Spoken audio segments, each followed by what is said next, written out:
Bismillahirrahmanirrahim. Here we have lecture number 7 for first order differential equations.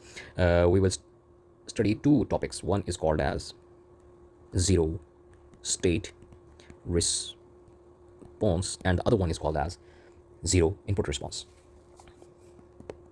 Zero input response. So again, we start with our generic equation of Vc of t is the voltage across capacitor. We have already studied that this is equals to V naught minus Va e raised to power minus t over tau plus Va. So we will rearrange this. We have V naught e raised to power minus t over tau minus Va e raised to power minus t over tau plus Va.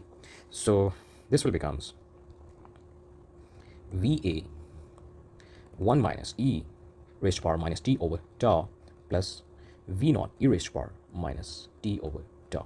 Now these two factors, one is called as zero state response and this one is called as zero input response. Just like you have already studied natural response or forced response. So these are the same things or different ways to evaluate the same equation. So at time t is equals to 0, so your zero input response, that will be equals to v naught, because when you put t is equals to 0, so e raised to power minus t, this will be equals to 1, so 1 minus 1, this will be equals to 0, so there will be no zero state response. So your zero input response, that will be the v naught, and v naught is the initial stored voltage in the capacitor. So at time t is equals to 0, your zero state response, that will be equals to Va 1 minus e raised to power 0, that will be equals to 0. It means that there is no source connected to the capacitor, so whatever stored in the capacitor was its previous value. So in that case, your capacitor will respond to only in initial value. So what about your zero state response? Zeros, whenever you have a zero state response, and this factor is, if this factor ZSR is not equals to 0, it means you have Va 1 minus e raised to power 0, this not equals to 0. What does mean? It will be t over tau, sorry, that will be equals to t over tau. Your capacitor will respond to your Va, and this is the source voltage.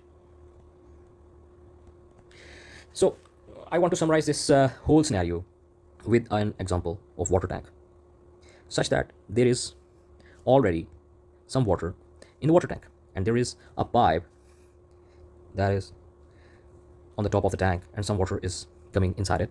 So what does it show? That this shows zero input response, and the more addition of the water, that will be zero state response. So the total response of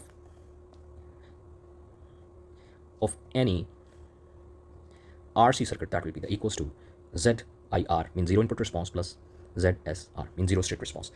So if we have an inductor, so our equation will becomes IL of t, mean inductor current at any time, so that will be equals to I naught e raised to power minus t over tau, mean zero input response, plus 1 minus e raised to power minus t over tau multiplied by Ia. You can write in small or capital letters. So this is zero state response.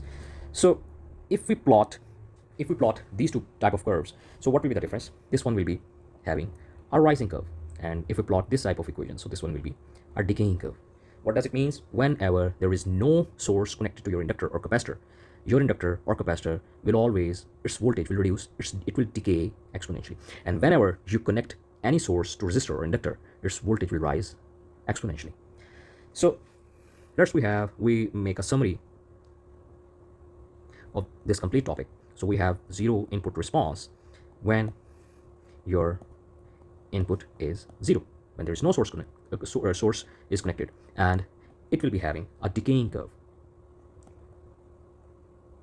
And whenever you will find out zero step response, so you have initial energy is equals to 0, and it means that for this case scenario, your zero input response is equals to 0. This is very important. It means that you have initial energy that is equals to 0, and you have a curve that is rising curve.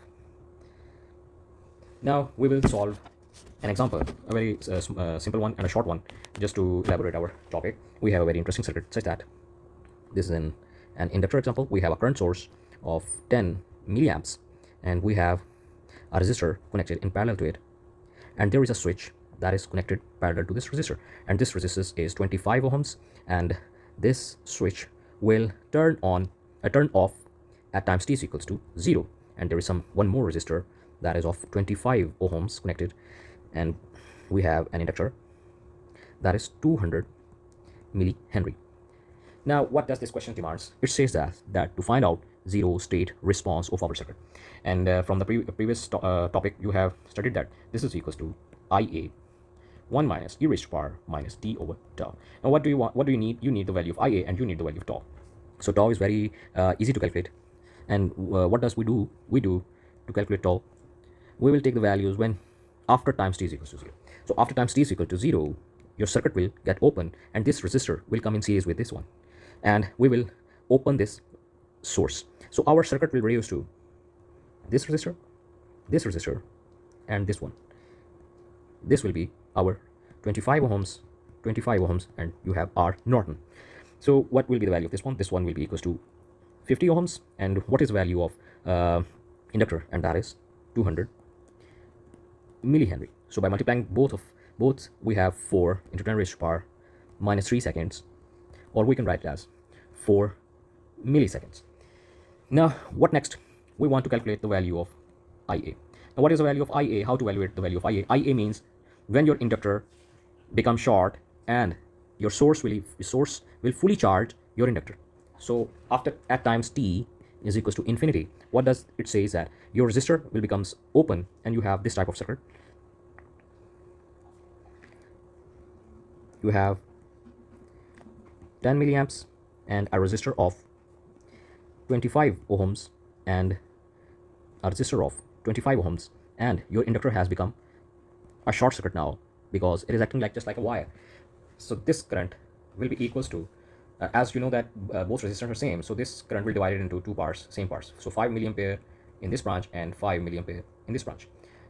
You can calculate by using current division rule, but it was very obvious because we have two resistance of same value, so 10 milliamperes will be divided into two parts. So your IA here is equals to 5 milliamps. Now putting this value in this equation, so zero state response, that will be equals to 5 into 1 minus e raised to power minus t over 4 milliseconds into milliampere.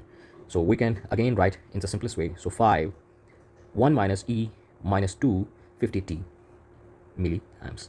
So this was a small numerical to find out what is zero state response. So same thing can be asked for zero input response. So this one is your assignment to find out what is zero input response for this numerical. Thank you. I'll see you in next some more examples. So stay tuned.